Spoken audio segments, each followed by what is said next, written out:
Olá, pessoal, tudo bem com vocês? Eu me chamo Rosimari Marafigo, aqui estou como coordenadora da CIL Jovem de Lages e hoje nós estamos aqui para gravar o nosso segundo episódio do Jovem Cast. É isso mesmo, Matheus? É isso mesmo, Rose. Tudo bem com vocês, pessoal? Aqui é Matheus Stenger, secretário da CIL Jovem.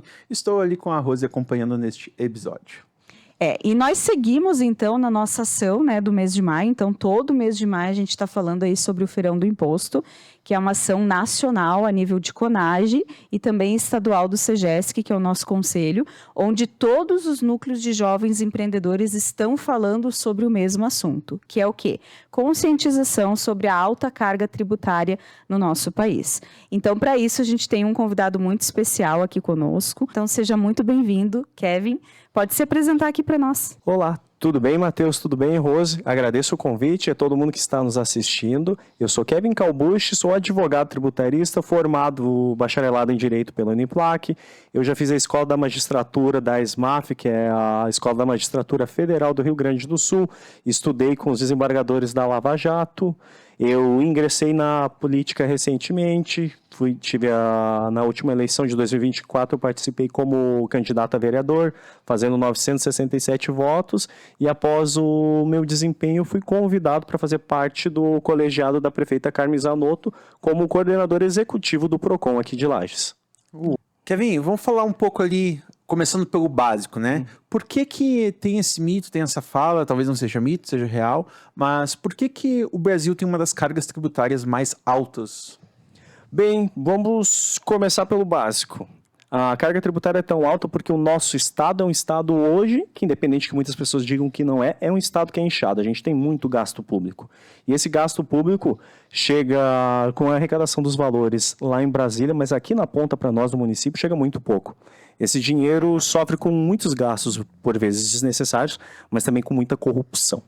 Esse dinheiro, por muitas vezes, é muito desviado. E o que acontece? Quando a nossa carga tributária ela vai aumentando conforme os gastos vão aumentando. E quando o Brasil não tenta corrigir isso, não tenta ter uma política mais eficiente de conter alguns gastos, acaba que a gente tem que bancar toda essa estrutura. Por isso que a gente tem uma das maiores cargas do mundo, considerando, porque a nossa tributação ela é focada em tributar os bens e os serviços. Eu acho interessante isso, porque quando a gente fala de carga tributária, existem países como a Dinamarca que paga 54% de carga tributária para as empresas pagam, né?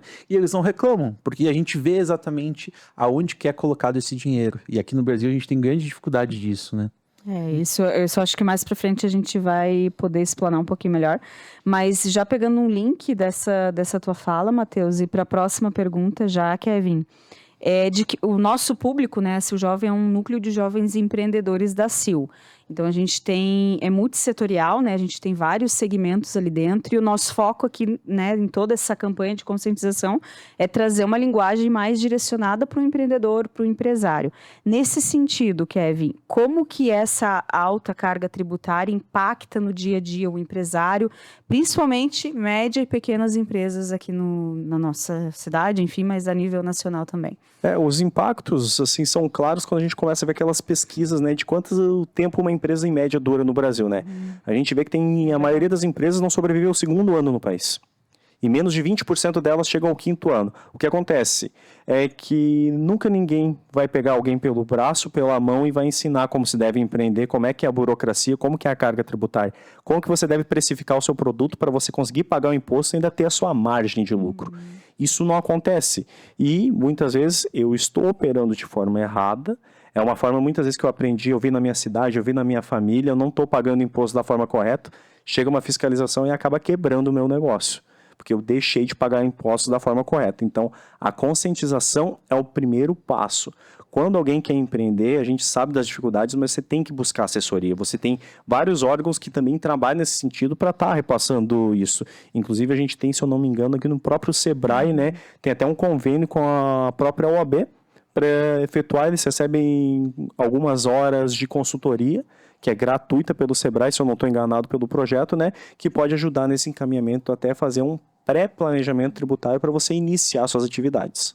Muitas vezes quando fala em planejamento, né, a pessoa até busca fazer um planejamento ali e tal, mas não inclui o tributário junto, né? Então isso é um erro gravíssimo, se a gente for analisar o nível de carga tributária que a gente tem hoje, né? Não quero me aprofundar muito no assunto, né? Mas justamente por causa desses erros que a gente vê alguns empresários indo por fora da lei, justamente porque não sabem como seguir dentro da lei ali em questão de como pagar o imposto correto, qual a forma melhor ali de você trabalhar seu imposto, né? Falando um pouco mais sobre esse assunto ali de conscientização, de estudo, a gente estava falando ali que o empresário, às vezes ele vai por meios fora da lei ali justamente porque ele não sabe qual a forma correta de seguir. Por que ainda a gente precisa pensar tanto em conscientização, tanto nessa forma de pagar imposto no Brasil? Por que não é tão explorado isso ainda? Bem, assim, é uma falta de cultura. Nos outros países a gente já tem uma cultura de você se organizar para pagar imposto e o principal, é mais fácil pagar imposto em qualquer outro país hoje do que é no Brasil. Se eu não me engano, alguns anos atrás a gente gastava cerca de 1.890, 1.830 horas só para cumprir as obrigações acessórias, que é para deixar a documentação correta e pronta para você pagar o imposto. Que a obrigação acessória é você apurar o imposto, tá realizando informação do teu faturamento e o restante, e a obrigação principal no direito tributário é o pagamento. Então, se a gente gasta todo esse tempo que a gente poderia estar faturando, estar trabalhando só para prestar informação para o governo, então já começa aí a dificuldade. E também tem muitas pessoas que exploram a complexidade da nossa área para estar cobrando cada vez mais, e muitos jovens empresários ficam com receio de, vamos pensar, por exemplo, que um planejamento tributário é muito caro. O planejamento tributário ele não é caro, você tem que cobrar ele conforme o perfil e o porte do seu cliente. Agora, vamos supor, chega um MEI para conversar comigo, quer fazer um planejamento tributário, como que eu vou cobrar do MEI 30, 40 mil reais? Mas tem gente que quer vender isso e acaba assustando e acaba trabalhando contra a conscientização, né? Que é a nossa própria chamada de justiça fiscal. Então, essa complexidade do sistema, ela acaba sendo mais uma dor, né? Sim. E eu fiquei chocada com esse número de horas aí dedicados para isso. Meu Deus, é bastante coisa, hein? Puxando essa parte aí que você falou do MEI, caso seja um MEI ali, que tem bastante pessoas ali que são novos empreendedores que estão assistindo a gente, qual que seria o caminho certo eu seguir para ter toda essa ajuda tributária? Bem, seria procurar um profissional habilitado na área, né? Hoje nós temos advogados tributaristas, mas também temos contadores que também são especialistas nesse tipo de segmento. Só que a gente tem que observar e já tem que começar planejando. Por exemplo, uma dica que eu sempre falo para o MEI. O MEI tem o CNPJ dele e tem a sua conta pessoa física. Só que para distribuir lucro sem pagar imposto de renda, o MEI precisa de uma contabilidade, é o que está previsto na lei. Então, se o contador não fizer a prestação de contas do MEI e o MEI simplesmente transferir o dinheiro que está sobrando na conta do CNPJ para a pessoa física, ele vai pagar imposto de renda sobre cada uma dessas transferências. Então, ele já acaba perdendo. Hoje, nós temos uma leva de profissionais de contabilidade que muitas vezes você pode até encontrar uma contabilidade online. E se você aprende um pouco, vai de atrás para você saber como emitir suas notas e ter o seu controle, você pode contratar uma contabilidade online que vai ter seu custo reduzido, porque principalmente agora que você é MEI, você precisa angariar recursos para você investir no seu negócio e também entender que não é tudo que você fatura, que você recebe dentro do seu CNPJ, que é seu dinheiro, tem que saber dividir, que é também o que a gente chama do princípio da entidade. A empresa é uma coisa, o empresário é outra. Então, essa seria já uma principal dica para o MEI começar a se organizar e tem que saber. Se quer pagar menos imposto, vai ter que contratar um contador. E do ponto de vista do PROCON, Kevin, quais são os principais reflexos dessa alta carga tributária no Brasil no produto final, no consumo das pessoas? Bem, o impacto fica principalmente em alguns períodos, como assim, a gente vive num momento que estão falando que a gente está num bom caminho econômico no Brasil. Não é o que a gente sente hoje conversando com o comércio, que a gente tem bastante contato. Porque uma carga tributária, hoje, eu vou dar um exemplo para vocês, por exemplo, que todo mundo já viu, e eu acho que inclusive uma postagem de vocês sobre do waffle, que tinha ali do sonho de valsa, tá? Sim, sim. Essa alteração ela é necessária para você pagar menos imposto, para impactar na cadeia do seu consumidor ali no supermercado. Ainda no supermercado, a gente pode reparar, por exemplo, os chocolates. Toda vez o chocolate, ele baixa a quantidade dele, muda a fórmula ou algo do gênero, que é o que a gente chama de reduflação, que a gente tenta manter o poder de consumo das pessoas, mas a gente ou diminui a quantidade ou a qualidade dos nossos produtos. Então, a gente vê muitos desses impactos, por quê? Muitas vezes eu estou conversando com um empresário que ele não sabe sobre as leis de consumo. Então, se ele não sabe das leis de consumo, eu também estou presumindo que ele não deve saber sobre a parte tributária. como adequar da melhor forma. Porque quando você se planeja, você tem outra forma de atendimento. E a gente sabe que hoje o principal ponto, o foco do mercado é o consumidor. Se você não tem consumidor, se você não tem cliente, a tua empresa e nada é a mesma coisa. Então você tem que ter esse cuidado na hora de se planejar para você também saber para quem que você está vendendo. Tem gente que quer vender para todo mundo. E acaba sendo uma dificuldade enorme. Os preços não batem com o que está sendo anunciado e a gente vê o reflexo daí. Começou com mau atendimento. Nós percebemos que muitas vezes o preço daquele produto não era adequado para aquela compra que foi realizada. A empresa chega no Procon, fez errado, nós ainda tentamos orientar, tentamos ajudar para que ela possa corrigir aquilo ali sem ir para uma sanção, né? Mas infelizmente tem gente que é um pouco ríspido, não... Aquela situação que eu falei mais cedo, eu fiz a minha vida inteira assim, meu pai fez a vida inteira assim, meu avô fez a vida inteira assim, não é agora que eu vou mudar. E infelizmente, por lei, a gente tem que multar. E muitas multas nossas acabam por fechar negócio se a pessoa não tomar cuidado na hora de administrar. É complexo isso quando a gente fala da própria administração da empresa, né? Principalmente porque o valor do imposto, se a pessoa não cuida, ela paga sempre no final do mês. Então, se eu vou lá e entro com uma promoção de desconto no início de mês, vendo um monte daquele produto e não cuidei do imposto, acaba que no final eu posso ir até fechando a própria empresa por causa que eu não sabia quanto de imposto eu ia pagar e eu estava perdendo dinheiro, sendo que eu achava que eu estava ganhando naquele produto, né? Então, essa situação, ela acaba gerando bastante conflito e eu acho que é um pouco até de complexidade na questão do próprio governo, em questão de gerenciar o imposto e simplificar ele para o próprio cliente dele, né, que seria o empresário. Quando a gente pega ali a questão de MEI, é até mais fácil, porque é uma porcentagem principal, mas quando a gente vai em outros regimes ali de empresa, acaba sendo mais complicado. Dito isso, tem alguma coisa do Procon que facilita esse processo para as empresas? Bem, sobre a questão da parte tributária, infelizmente, a gente não tem a nossa alçada por parte da legislação. Mas o que a gente vem buscando? A gente tem 2 projetos, já apresentamos para a CDL e para a CIL também, em reunião que nós tivemos, que é o Procon Orienta e o Procon Visita. No Procon Visita, nós vamos até a empresa, por exemplo, você tem o seu CNPJ lá, você está realizando o comércio e você pensa, pô, tem alguma coisa que eu não estou me sentindo 100%, eu não acho que eu esteja melhor atendendo o meu consumidor, talvez haja uma falha nisso, ou você chegou, não, quero que o Procon venha aqui, veja se tem alguma coisa de errado para mim poder me adequar. A gente fez esse projeto, ele vai ser anunciado publicamente, vai ser lançado na mídia, né? E o que vai consistir? Nós chegamos no estabelecimento, ele não conta como notificação, não conta como uma fiscalização. Nós simplesmente sentamos para conversar e verificamos tudo que está de errado. E repassamos quais são as recomendações para você estar adequando. Agora, se você quer adequar, ok.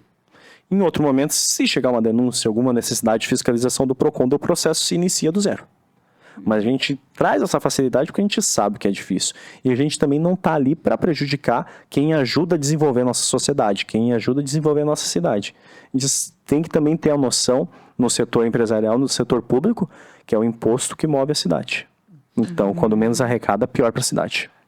O erro, a questão não é o pagar o imposto, né? Mas a corrupção, o desvio, como que é aplicado esse imposto, né? No nosso primeiro episódio, a gente esteve com o Observatório Social aqui. Então, a gente pôde ver o impacto, né, da má gestão, muitas vezes, da ineficiência do Estado, né, na aplicação desses impostos, né? Então, a gente até comentou, quando é uma obra privada na nossa casa, a gente cuida, faz da melhor forma. Aí, por que quando é no público, a gente aceita de qualquer jeito, né? E, para isso, é uma questão de cultura e educação do consumidor também buscar os seus direitos e cobrar, né, de entrar nos meios, tanto o Procon quanto o Observatório, e saber cobrar onde que está indo esse dinheiro, né? Então, acho que é isso um pouco do que a gente está fazendo aqui, né? Conscientizando, tentando mudar essa cultura, desmistificando, não é tão complexo assim, né? Só precisa buscar as instituições corretas. Puxando essa parte ali, caso eu tenha alguma dúvida na minha empresa, questão de atendimento ao cliente, questão de contrato, você citou ali até de academias anteriormente, né? Isso tudo, eu posso ir até o Procon hoje para pedir ajuda? Sim, porque nós temos o entendimento na minha gestão que o Código de Defesa do Consumidor, ele não é somente para defender o consumidor. As normas também são claras, são direitos e deveres do consumidor, ou seja, eu também posso estar defendendo as empresas, também posso estar ajustando essas questões para elas não serem multadas, porque a gente não quer trabalhar lá para multar, a gente quer que a lei do consumidor seja cumprida. Tanto que antes da minha gestão, as empresas não eram atendidas no PROCON, era só para retirar dúvidas. E o que acontece? Hoje você tem uma empresa que ela é consumidora de serviços e produtos de outra empresa.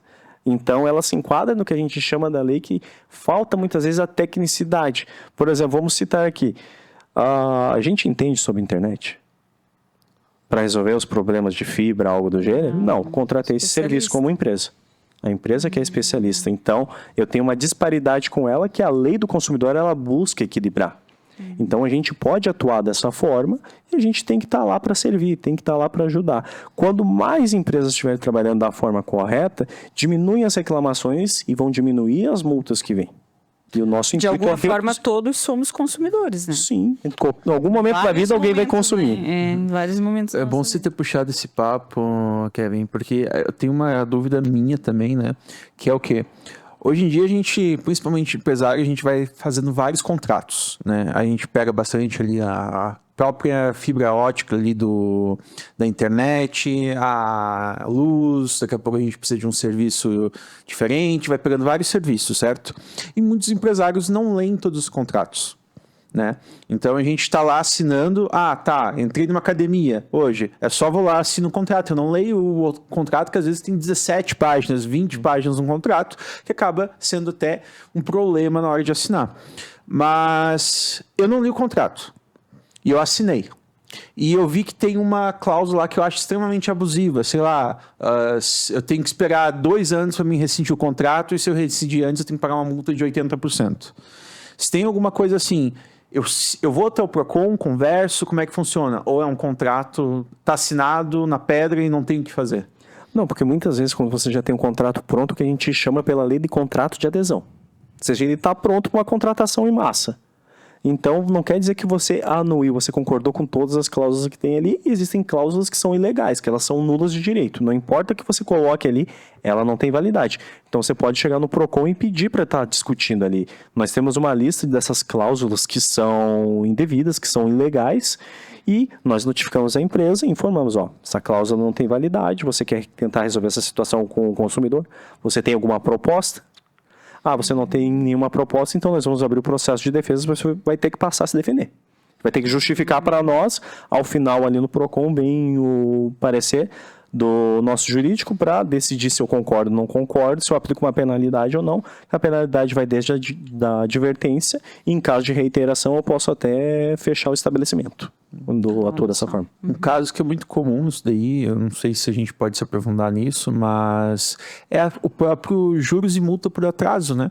Então, tem leis que falam uma coisa, tem coisas que falam outra. Se eu vou lá, coloco no meu banco e falo que é 1% e 2% de multa ou vice-versa, o que é o certo nesse ponto? Bem, se a gente não é banco na instituição financeira, né, o juros é de 1%.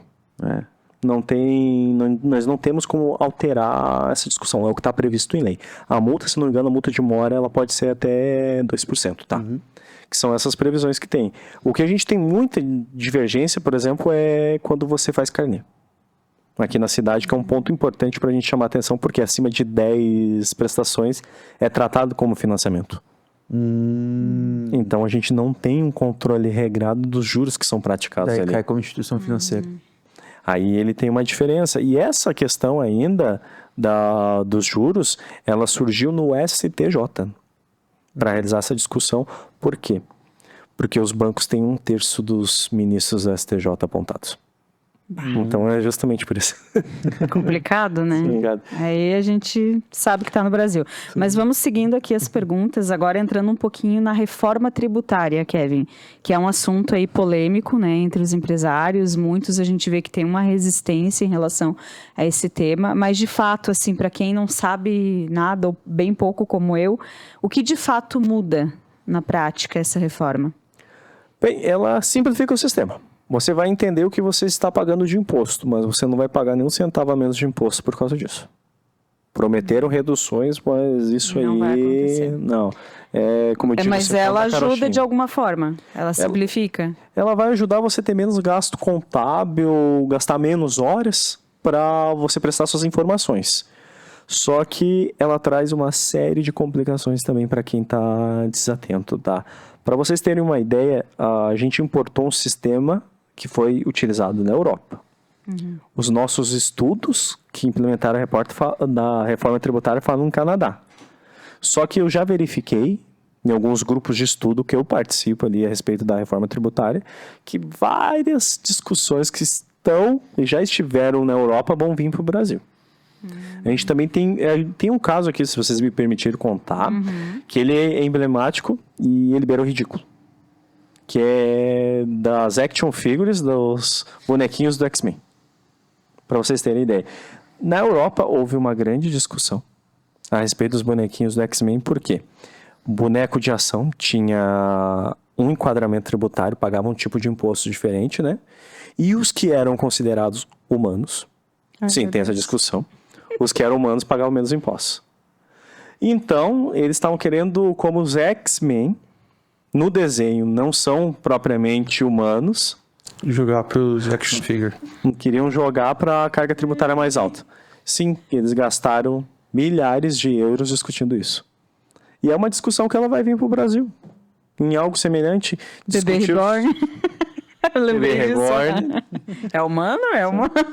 Então, assim, são esses enquadramentos. O que a gente já pode fazer? Quem quiser já está se preparando, como também é o meu caso, né? Eu já estou estudando todos os casos que tiveram grandes repercussões, porque eles vão vir para o Brasil. No Brasil, há pouco tempo, a gente estava discutindo qual era o enquadramento tributário do Crocs. A gente discutiu qual era o enquadramento tributário do Monange, ali da Xuxa. A gente discutiu questão de Natura e Jequiti. A própria Jequiti começou a fazer água de cheiro, que daí tem uma mistura mínima de perfume ali possível, porque muda a carga tributária. Então, a gente também tem como grande case do Brasil estudar Natura e Boticário, pelos enquadramentos, as mudanças que eles fizeram nos perfumes para pagar menos impostos. Então, todas as discussões que a gente já resolveu aqui, a gente vai importar. Das de outros países, e a gente vai voltar a ter um caos. Não adianta, o Brasil vai ser um manicômio tributário ainda. Já seria a próxima pergunta aqui que a gente tinha preparado, que seriam os riscos e armadilhas, né? Então, esse é um deles. Teria mais algum que você queira... Sim, não, a gente tem vários riscos envolvidos, porque também a gente tem o planejamento das empresas que estão no Simples Nacional hoje. As empresas que estão no Simples Nacional, elas hoje não geram créditos para empresas maiores, né, que são empresas do lucro presumido, do lucro real, quando realizam a contratação da prestação de serviços nesse sentido. Com a reforma tributária, isso alterou. Então, hoje, o meu escritório, a não ser que ele tivesse em outro enquadramento tributário, ele não geraria créditos para ser abatido de imposto quando eu fosse contratado. Agora, eu tenho a opção de recolher por fora esses impostos para estar gerando essa carga. Só que isso também cria uma disparidade no mercado. Porque eu vou começar a pagar imposto que eu não pagava antes, que eu não estava habituado antes. Eu vou aumentar o meu custo para mim, por exemplo, competir com outro escritório de advocacia que já está organizado dessa forma. Que é um grande problema que a reforma não resolveu e a gente ainda tem muitas falhas de gestões municipais nesse sentido. Eu não posso colocar um empresário que está começando para competir da mesma forma de que ele já está no mercado. Eu preciso, muita gente não gosta desse termo, eu preciso dar uma muleta. Eu preciso dar uma ajuda. Preciso reduzir o imposto, preciso reduzir alguma taxa, algo do gênero, IPTU, o que eu puder, enquanto ele estiver trabalhando e estiver em dia. Senão eu acabo... Ele não sobrevive, né? Aqueles anos ali que a gente tinha falado no início, né? Sim, a gente acaba atrapalhando na competição. A gente tem que incentivar a competição para arrecadar. Puxando um pouco essa questão ali de reforma tributária e tudo mais, tem uma coisa que poucos empresários sabem, que é a restituição tributária. Tu pode falar um pouquinho dela pra gente? Sim, o que acontece? A maioria das empresas no Brasil, de alguma forma, com todas essas horas ainda de prestação de informações para a Receita, acabam pagando imposto de forma indevida. E por muitas vezes elas pagam por grandes períodos, essa discussão ainda vai parar nos tribunais superiores. E o que acontece aqui também é um fato que é Brasil. Se o governo está alinhado com o STF, por mais que você, como empresário, tenha o direito previsto na lei de não pagar aquele imposto, né, o STF vai dizer que você está errado. E por isso que, para tributarista, nesses casos de restituição tributária, a gente sempre torce para o caos entre o governo e o STF. Porque quando eles brigam, a gente ganha o que a gente tem direito. Meu Deus. Então a gente tem um caso assim que foi a grande, que eles chamam de tese do século, que é exclusão do ICMS da base de cálculo das contribuições PIS e COFINS. Foi um julgamento que durou décadas no STF para a gente poder ter esse direito. E aí o que acontece? Para pagar a PIS e COFINS, no Brasil a gente tem o que a gente chama de imposto sobre imposto, né? Que para calcular o imposto você tem que considerar o valor do imposto dentro dele mesmo. O ICMS é um principal por isso, que é um dos motivos que quem vende produtos acabar quebrando, porque ele não calcula direito. E daí nessa restituição a gente apurou. Aqui a lei está dizendo que eu deveria pagar imposto dessa forma. A gente discute o que é receita, o que é faturamento. Aí, se a lei diz que é sobre o faturamento, eu tenho que pagar sobre tudo que entra no meu caixa. Se fala sobre receita, é o que vai sobrar líquido para mim. Então, nessas discussões, muitas vezes a gente verifica que eu paguei mais imposto aqui, paguei mais imposto ali, e daí eu consigo fazer um pedido de restituição. Até um tempo atrás era comum, não sei como é que está agora nessa gestão de 2025 do governo federal, a gente receber do Simples Nacional em até 90 dias restituições de produtos pagos, que eles chamavam de alíquota zero, monofásico. Das empresas maiores, assim, está reduzindo bastante essa questão da restituição tributária. Tem muitas empresas que oferecem esse serviço de restituição de forma agressiva. Tem que tomar muito cuidado, tá? Se você fizer uma ação errada dessa, você pode acabar quebrando uma empresa. Eu sempre opto por caminho mais seguro ou conforme o perfil do cliente. Se o cliente quer assumir risco, ele assina um termo para mim que eu recomendei que existe aquele risco para não ter nenhum problema. Porque imagine, daqui a pouco você pede 10, 15 impostos de volta. Um tributarista tem que saber qual que tem direito, qual que tem chance. Então a gente divide. Tem duas formas da gente fazer essa restituição, tá? Por uma ação judicial que é chamada repetição de indébito, ela tem risco. Se você perder, você vai pagar honorários para a procuradoria. E tem um mandado de segurança que você só paga as custas do processo. Aí se você ganhar, você faz um processo administrativo. Demora um pouco, mas a lei nos dá até 360 dias para o caso ser julgado. Então é mais fácil. E é interessante isso de restituição tributária, que às vezes a pessoa acha que está tudo certo, vou fazer uma restituição tributária. E às vezes a própria pedido de restituição tributária acha erros da empresa que gera aquela questão ali de uma multa extremamente grande que pode até fechar a empresa. Sim, não, é extremamente comum porque eles estão preocupados em vender e pegar os honorários iniciais. Se ganhar alguma coisa, ok. E assim, não eu até sou muito chato quando eu verifico que alguém está fazendo alguma coisa de errado, está fazendo uma promessa do que não existe, né? Eu acabo denunciando para os conselhos competentes, tá? Porque a gente tem que regular. Nós mesmos que fazemos parte do mercado, quando a gente vê que alguém está atuando de uma forma antiética, uma forma errada, nós temos que regular, nós temos que acionar as autoridades, porque a gente quer que todo mundo tenha uma prestação de serviço correto. Daqui a pouco chega alguém, oferece um serviço muito mais barato, acaba matando a competição do mercado e acaba criando um caos. Eu vou dar um exemplo aqui em Lages. Eu tenho uma tese tributária que eu ofereci para algumas empresas, que ela foi oferecida há cerca de 8 anos atrás da forma errada. Todo mundo perdeu a ação da forma como foi feita aqui na cidade. Meu Deus. Ninguém tem segurança mais para entrar com essa ação e existem milhões de reais pagos a mais de impostos que geraram prejuízos para empresários e hoje eles têm medo e eles estão no direito deles de ter medo de discutir isso. Então a gente tem que regular e é um mercado que ele chama atenção, ele lida com os gatilhos da ganância. Sim.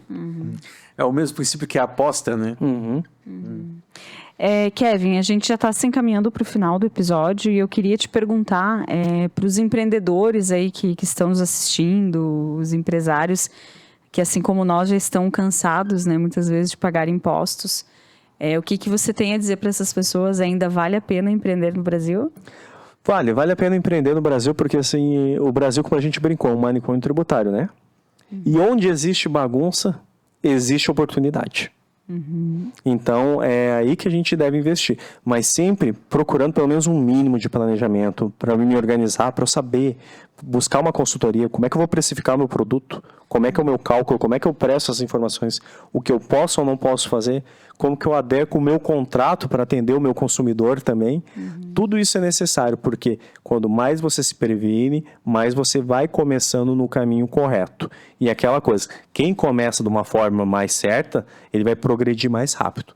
Quem começa com os acertos e erros, que é 99% dos nossos empresários, muitas vezes demora. Muitas vezes tem que falir 5, 6, 7 vezes, porque deixou de gastar, às vezes, um salário numa consultoria.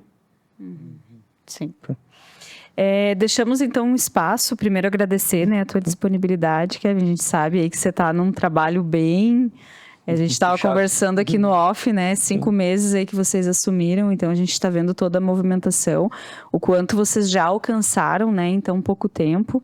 E até parabenizar aí, né, em público aqui todo o trabalho que vocês estão executando, agradecer a tua disponibilidade de tempo, a tua parceria aí conosco, é bem importante. E deixar um espaço aí para você falar as tuas considerações finais aí para o pessoal que está te assistindo ou te ouvindo. Sim. Não, o que eu gostaria de deixar para o empreendedor tem que acreditar. Porque quem empreende, ele tem um sonho. Não é falarmos mal sobre empregos de carteira assinada ou algo do gênero, mas assim, é uma pessoa que ela está descontente com o que existe hoje. Ela quer arriscar, ela quer aprender. Empreender é se arriscar.